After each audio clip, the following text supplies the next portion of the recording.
us see the next question. Discuss the significance of the lion and bull figures in Indian mythology, art and architecture. Again, the question is really not complicated. The question itself has a clear structure. You need not create your own structure. But then the problem is, the content is not very straightforward found in your standard books.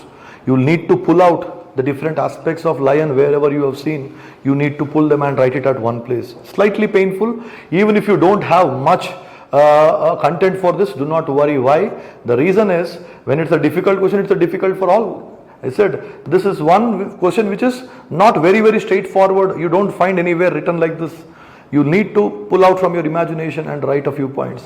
Again, simply you can say in introduction, yes, you will agree that when we see ancient India and medieval India, do we find these figures keep repeating? Yes, many times. So you can simply say that throughout Indian history, particularly from the ancient times, we find a repeated motif of lion and bull figures in different phases of history, in different dynasties and all these things. And then simply saying that without giving an elaborate introduction, first 1 or 2 paragraphs you can dedicate it for the significance of lion. Again, try to write as much as in charts or these things, that in mythology how it is, and in art and architecture how we will find the significance of lion. For mythology, particularly, again here you can say, among Hinduism, in Hinduism you will find mythology is related to religion generally. So I am writing in the form of religion here. Narasimha is avatara of Vishnu, God Vishnu for the Hindus, avatar of Lord Vishnu. Whereas there is another significance among Hinduism for mythology is that lion is seen as the vehicle or vahana of goddess Durga. So particularly with respect to lion in mythology, for Hindus it is this. For Buddhists, lion is related in one particular way, where particularly in the Hinayana school, where they don't worship Buddha as a god, they don't treat Buddha as, they don't worship as idols. They will go for symbols. And for them, the Buddha's first sermon after enlightenment, the first speech he gave was considered as the roaring of a lion. That is, till then that he was silent, he was meditating, but once he discovered something, he roared, he spoke something, and that was like a roar of a lion is roaring. So you can say that as one aspect of the mythology in Hinduism and in Buddhism. Whereas in art and architecture, you will find that in Hindu temples, if you would have seen that on the pillars, particularly on the pillars, you will see a creature which is not really a lion, but a semi-lion kind of. It's more of a mythological creature with a very big lion face. And those figures are called, in Hindu temples, in art and architecture, the Yali figures. Those figures are that which are mythological lion figures.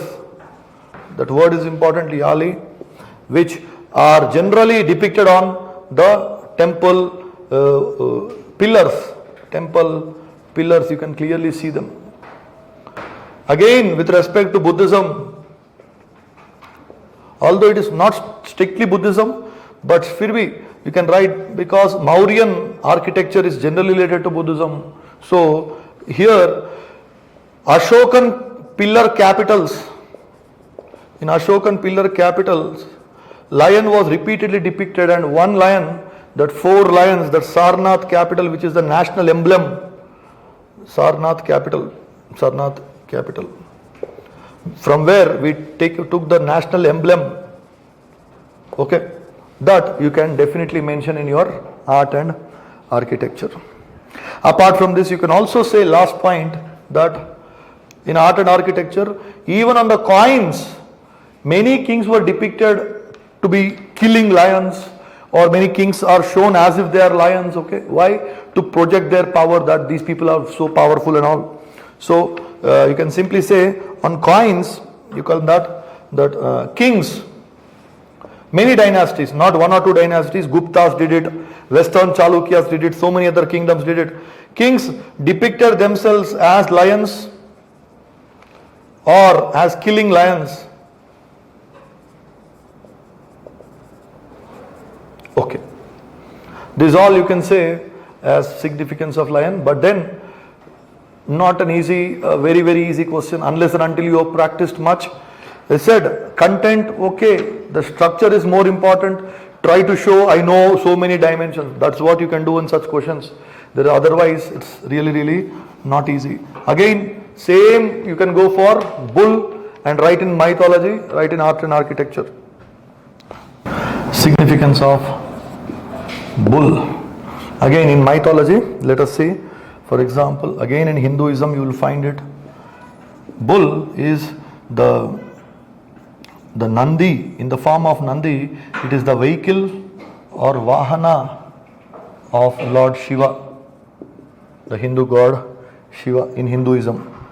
And in Buddhism, you will find that it is related to, it is one more symbol. Generally, in Buddha, when Buddha was born, if you would have studied Buddhism, his mother got a dream where an elephant enters her stomach.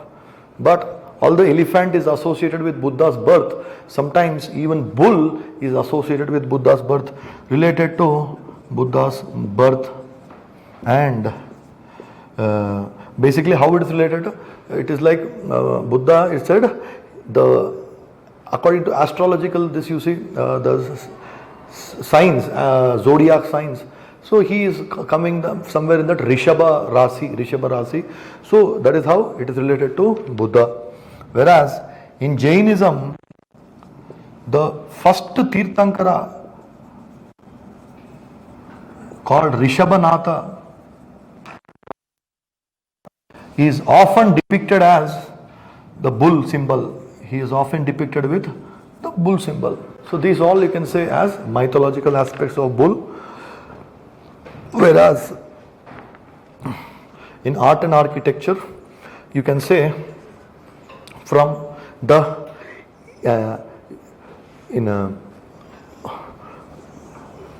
rock paintings, where in Bhimbetka, these were prehistoric Bhimbetka in Madhya Pradesh, you will find repeatedly bull paintings you can find in that art.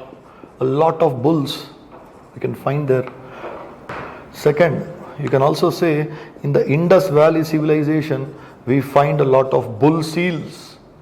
In fact, it is said one seal which is called the Ekas Ringa, one-horned rhino kind of, it was the most abundant of all the seals also. So maybe that humped bull, they say, is one important aspect of IVC. And then again in the Mauryan capitals, Ashokan capitals, there have been many capitals which were in the bull shape. So Mauryan Ashokan capitals were depicting many bulls in different phases. And last, you can also say, although it is Nandi as a mythological aspect, particularly in front of Shiva temples, sometimes you will find a really huge, very, very big size of Nandis as a part of architecture. You can write that also, that generally the huge Nandi or bull sculptures were placed in front of Shiva temples. This all, obviously it is very easy to sit and think after the exam, but then in the exam, even if you write a few of them, one thing which I could guess from the way the UPSC was asking questions, see, nowadays it has become a fashion that every student goes and writes a test series, and every institute provides test series and all these things. So even if UPSC has to make questions, from where will it make questions? So it has to come out with something which you cannot expect in the exam.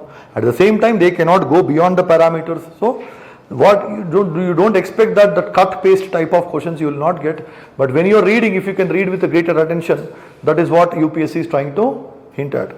Okay, we'll see the other questions very shortly.